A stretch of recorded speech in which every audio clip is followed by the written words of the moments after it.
At 2:13 a.m. local time, the most important words in the Persian Gulf were not spoken in Washington or Tehran. They were spoken over a radio, a calm, practiced voice in American accented English, transmitted from a U.S. Navy warship operating in the shipping lanes outside the Strait of Hormuz. Unidentified merchant vessel, reduced speed, prepare to provide registry and destination.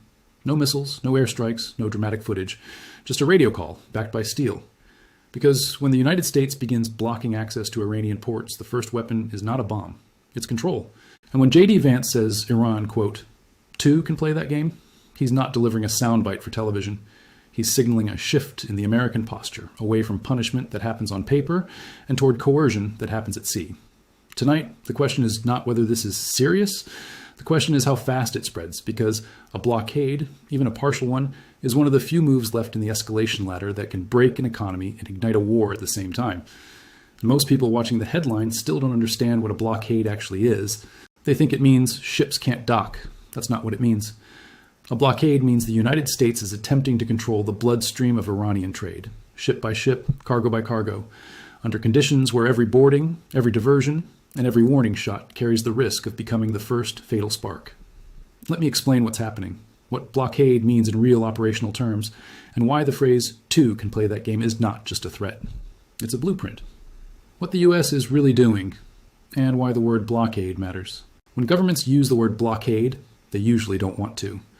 Because in international law and in global perception, a blockade is not just pressure, it's a wartime act.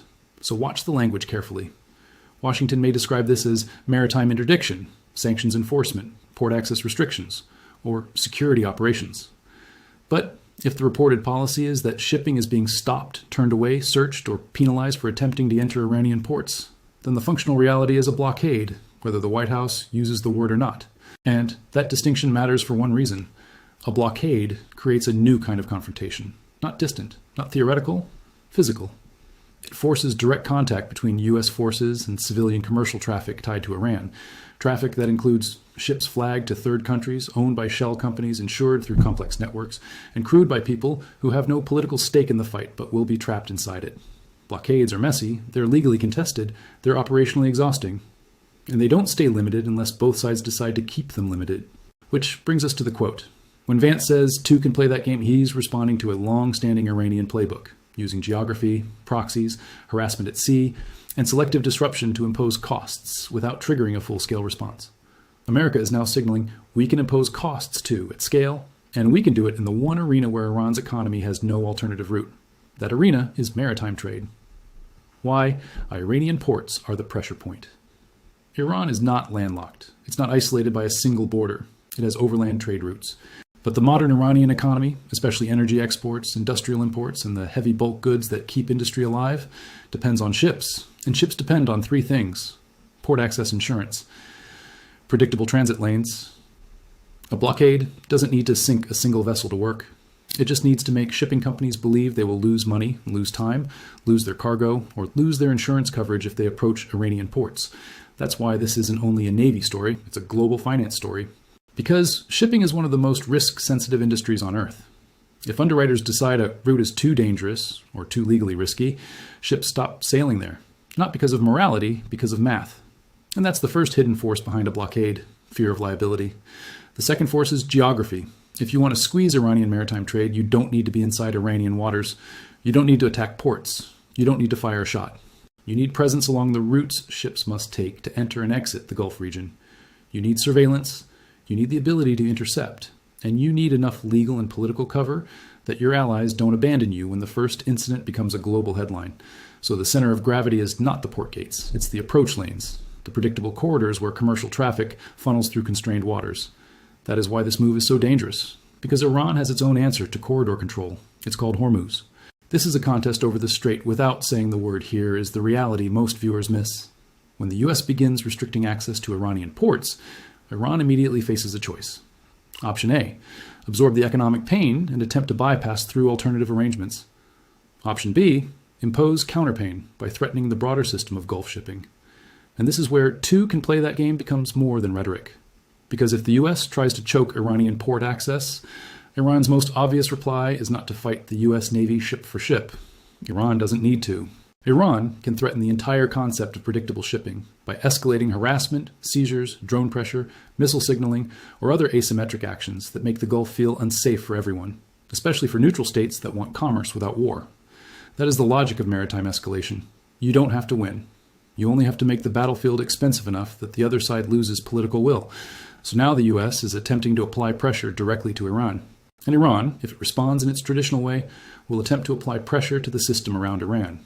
That is how a limited blockade becomes an international crisis. What enforcement looks like, the boring details that decide everything. Blockades are not one action. They are a constant sequence of actions. The enforcement toolkit generally looks like this: maritime domain awareness, persistent tracking of vessels, cargo patterns, ownership networks and destination behaviors, hailing and querying, identifying ships, asking intent, requesting routing changes, boardings and inspections, the high friction point, time-consuming, risky, politically explosive, diversion, forcing ships to wait, reroute, or dock elsewhere, seizure, the rare but headline-dominating moment that can trigger retaliation, sanctions escalation, punishing ship owners, insurers, ports, or intermediaries that facilitate trade. Notice what's missing from that list: bombs. This is why a blockade is so strategically attractive to policymakers. It looks like pressure without immediate mass casualties, but it also contains a trap. Because when you stop ships, you create hostage dynamics, crew members, cargo, flags of convenience, third country ownership, all caught in a US-Iran confrontation, whether they consent or not. And every time you board a vessel, you create a moment where someone can panic, resist, or retaliate. A blockade doesn't escalate because someone planned it. It escalates because humans collide under stress. The first 72 hours are about signaling, not shipping. If the United States truly begins blocking Iranian port access, the first 72 hours won't primarily be about stopping every ship. It will be about creating belief among shippers that attempting Iranian port calls is no longer worth the risk, belief among Iranian decision makers that the US is prepared to sustain the operation, belief among regional allies that Washington will manage the blowback, and belief among adversaries that US forces are not overextended or bluffing. This is why high-level rhetoric matters. When a senior American figure uses a phrase like "two can play that game," the actual target audience is not the public. It's the calculation rooms, the rooms where insurers decide whether they'll cover a voyage, where ship owners decide whether they'll accept a charter, where regional capitals decide whether they will publicly support Washington or quietly distance themselves to avoid being dragged in. A blockade lives or dies on coalition behavior, and Iran knows that, which is why Iran's smartest move historically is not always to hit the US directly. It's to create a situation where US partners feel the pain first. What Iran can do next, the menu that keeps commanders awake. If you're trying to forecast what happens next, don't imagine one Iran response. Imagine a menu, because Iran can select multiple items at different intensity levels. Here are the most likely categories, described at a high level. Legal and diplomatic counterattack. Iran will attempt to frame this as illegal aggression, rally international bodies, and pressure states that depend on Gulf shipping to condemn it. Economic countermeasures. Iran can tighten its own export flows strategically, signal disruption, or use intermediaries to keep some trade moving, while shifting blame to US policy for price spikes. Maritime harassment and brinkmanship.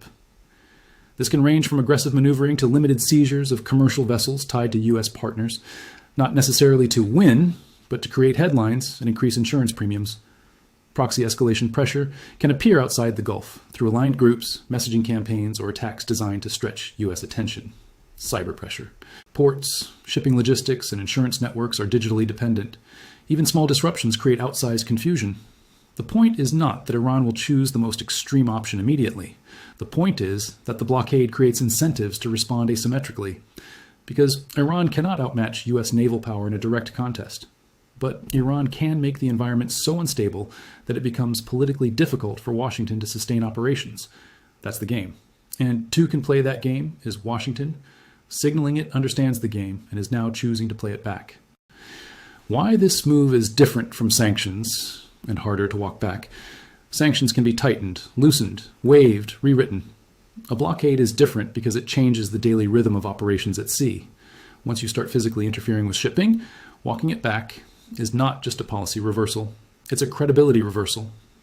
If the US backs down after the first crisis moment, after the first confrontation, the first seizure, the first retaliation, then the next time Washington threatens maritime pressure, nobody believes it. So policymakers become trapped by their own posture. And Iran understands that too. That's why early incidents matter so much. the first boarding, the first diverted ship, the first detained crew. Those are not details. Those are the moments that decide whether this becomes a sustained choke or a short-lived flare. The war and money part. Cost imposition is the real battle. Here's the brutal math logic behind maritime pressure. The U.S. can sustain naval operations, but it's expensive and politically sensitive over time. Iran can't match the fleet, but it can impose risk cheaply, and risk raises costs globally. That means both sides are trying to create a cost curve the other side can't tolerate. The U.S. wants Iran to face a trade-off, lose revenue in imports, or escalate and face larger consequences. Iran wants the U.S. to face a trade-off, enforce the blockade and absorb global blowback, or ease off and look weak. And the collateral arena is the global energy market and global shipping insurance. That's why even the perception of instability matters. One confrontation in the Gulf can move prices, reroute tankers, and reshape political pressure inside allied capitals. This is how a naval policy becomes a domestic political story in dozens of countries. What mainstream coverage will miss, and what you should watch instead. Most coverage will focus on the quote. The quote is not the point. The point is the mechanics that follow the quote. Here are the indicators that actually tell you whether this is becoming a durable blockade or a temporary show of force. Indicator 1, insurance language changes. When underwriters add exclusions, premiums spike, or certain routes become uninsurable, shipping behavior changes immediately. Indicator 2, traffic patterns shift. If commercial vessels begin loitering outside key approaches, rerouting, delaying port calls, or turning off transponders more often, that is friction entering the system. Indicator 3, coalition posture. Watch what regional partners say and what they don't say. Public neutrality combined with private cooperation is one model. Public condemnation is another. Indicator 4, Iranian maritime signaling increased patrol messaging, warnings or demonstrations or signaling. Seizures are escalation. Indicator 5, U.S. staying power. Blockades are not about one night. They are about persistence. Rotations, logistics, rules of engagement discipline, and political alignment decide whether the operation can be sustained. If you want to understand whether the Gulf is stabilizing or heading toward a broader confrontation, those 5 indicators matter more than any single speech. The real risk. Accidental war. The highest risk scenario is not a planned strike. It's a chain reaction. A boarding goes wrong. A warning shot hits the wrong place. A ship captain panics and accelerates. A small craft approaches too fast. A drone appears over a deck at the wrong moment. A junior commander makes a decision in seconds with incomplete information. And suddenly both governments are forced to respond. Not because they want war, but because domestic politics, military credibility, and allied expectations leave them no room to absorb the humiliation of doing nothing. That is how the Gulf has repeatedly approached crisis, not with declarations, with incidents.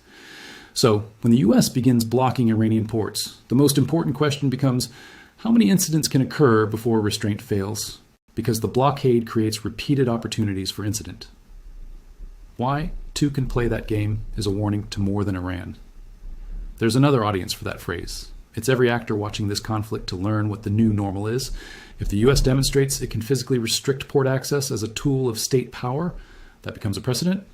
If Iran demonstrates it can counterimpose risk on the global shipping system, that becomes a precedent too. And then maritime commerce, something the world treats as background infrastructure, becomes openly political again. That shift doesn't stay in one region, it becomes a template. What happens next? The most likely paths. From here, there are 3 broad paths.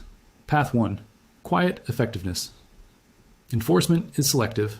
The U.S. targets specific categories of cargo or specific networks. Shipping companies decide Iran is not worth it. Trade drops without major incidents. Iran absorbs pain and tries to adapt. This is the successful pressure scenario. Path 2, friction spiral. The operation generates repeated standoffs, detentions, and retaliatory gestures. Insurance spikes, traffic slows. Regional states demand de-escalation. The U.S. tightens, Iran counters, and the Gulf becomes a high-risk zone for months. This is the slow crisis scenario. Path 3, incident-driven escalation. A single event, boarding, seizure, strike, misidentification, creates casualties. Domestic politics takes over. Decision space collapses. The blockade becomes one front of a broader confrontation. This is the fast war scenario. The headline doesn't tell you which path we're on. The pattern of incidents over the next days does. Close. The question. Everyone is avoiding. They will show you the quote. They will show you a map. They will show you ships at sea. But they won't tell you the core truth. When port access becomes a battlefield, the world economy becomes a hostage to small decisions made at night by tired people on metal decks. And that is what makes this moment dangerous, because this is not just a message to Iran. It's a message that the United States is prepared to translate words into control, physical, persistent control, over the one system Iran can't replace quickly. If two can play that game is now the operating principle, then the next question isn't whether the U.S. can enforce pressure, it's what Iran will choose to pressure back. And the question every ship captain, every insurer, every military planner, and every family watching a loved one deploy into the Gulf is asking tonight is simple. How many times can both sides play the game before someone loses control of it?